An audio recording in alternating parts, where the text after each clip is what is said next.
Maneng nyuhunkeun waktosna sakadap tios teu. Tios. Inakan seueur pergaulan-pergaulan nu negatif.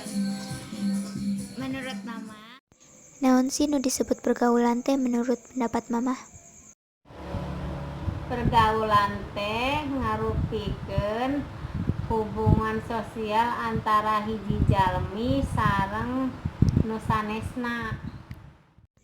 Ari pergaulan nu hade teh sapertos kumaha? Nuturkeun organisasi nonoman anu aya hartina sareng paedahna.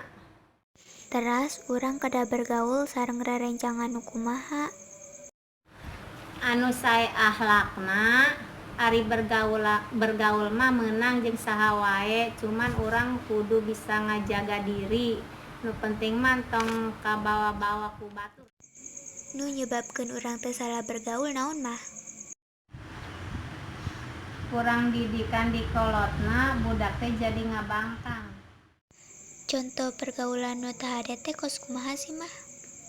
Balik janari, ulin nu teu pararuguh jeung teu boga tata aturan.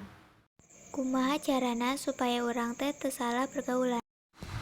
Kahiji kudu disiplin waktu, kadua kudu kontrol orang tua atanapi pengawasan orang tua. Atos mah sakitu wae. Hatur nuhun kanggo waktosna. Sawangsulna.